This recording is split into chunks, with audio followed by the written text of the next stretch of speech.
Hi, I'm Riley Rome from Page Turner Adventures, and I'm one of the presenters for the summer reading program. And in our workshops, we did some frog songs and a frog story that I'm going to do for you today. I'm going to do one of the frog songs, which is actually a song that I learned at day camp when I was about 5 years old, and it's still one of my favorites. It's called Gump Gump. So here we go. Gump, gump, said the little Mr. Froggy. Gump, gump, said the lady froggy too. Gump, gump, said they both together, and their eyes they went woo, woo. And they kissed each other, just as little froggies do. And he said, oh my. And she said, goodbye. So there you have it. That's Gump Gump. It's a fun little song. It's just an easy little song, and the kids love it when you do the woo-woo on the eyes and the kissing frogs and really playing up the as little froggies do. So there you go. It's a fun warm-up into this next story, which is called The Big Mouth Frog. Now, there are a lot of versions of this story out there. There's a few picture book versions of it. So I took the basic story and I modified it a little bit to have a Florida theme. And this story is actually very different than the stories I usually do as a storyteller. I usually do motion potion movement stories, which are very physical and use your entire body, and they're very interactive with the audience.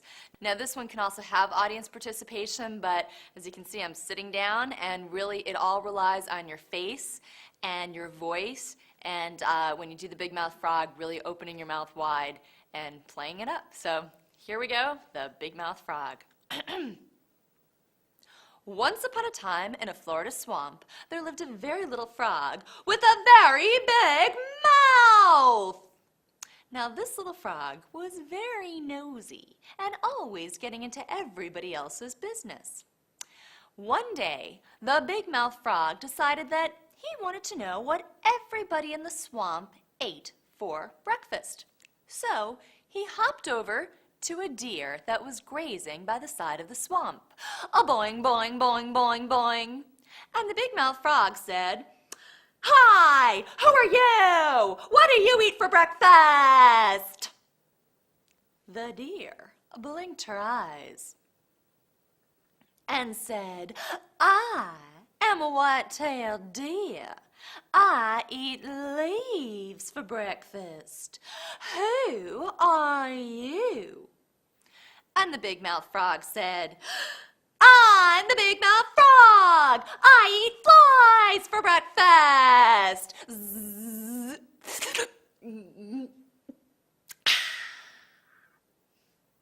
Then the Big Mouth Frog hopped over to a bird that was waiting in the water.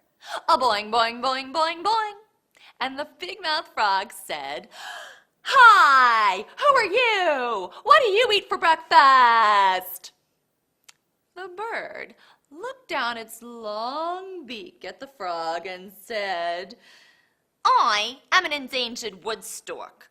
I eat fish for breakfast. Who are you?"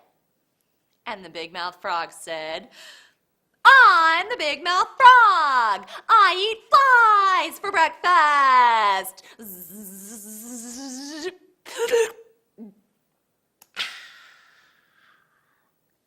Then the Big Mouth Frog hopped over to a turtle that was sunning itself on a log. A boing, boing, boing, boing, boing. And the Big Mouth Frog said, ready? Here we go.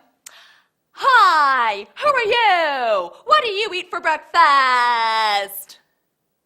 And the turtle poked his head out of his shell and said, "I'm a Florida cooter. I eat water plants for breakfast.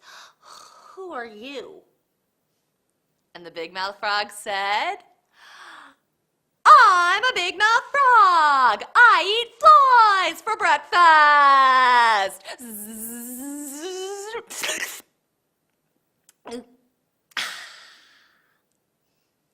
Then the Big Mouth Frog hopped over to Alligator. A boing, boing, boing, boing, boing. And he said, You ready? Here we go, all together. Hi, who are you? What do you eat for breakfast? And the alligator licked his lips and said, I am alligator. I eat big mouth frogs for breakfast. Who did you say you are? And the big mouth frog said, I'm the big mouth frog. Oh, I'm the small mouth frog. I eat pancakes for breakfast.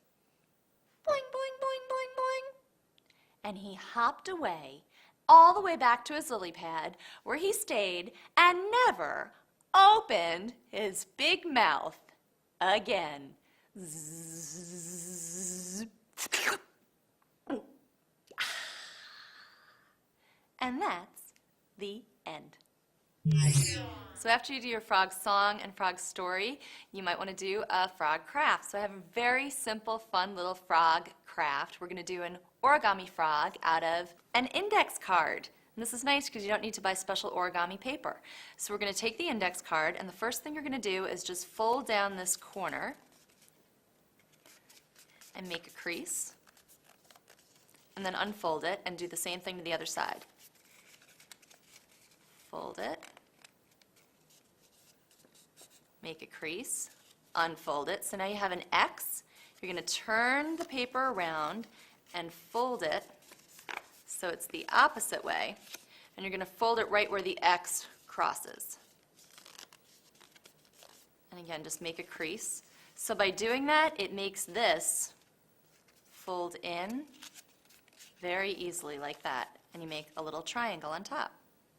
Now we're going to take these corners of the triangle and fold them up, and fold it up. It's hard to do backwards.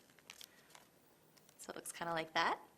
And then these sides are going to fold in towards the center, right there.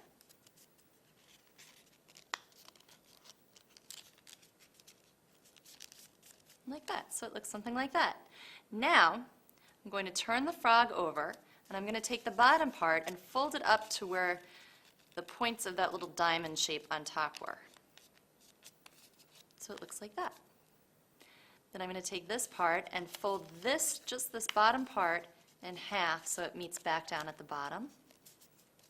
So this is what it should look like in the end. Now, if you can leave it that way, but if you really want to get fancy, you can take these top little corners and you can fold them down again to give the frog some feet. And there you have it.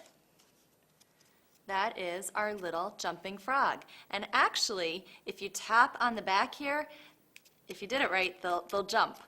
Now, since it is an index card, something else that I like to do is to open up the card when it's done, and the kids can write a message or a fortune or a note or a joke or something inside, and then fold the whole thing back up, and then they can jump them around the room and send them to each other, and there you have a fortune frog.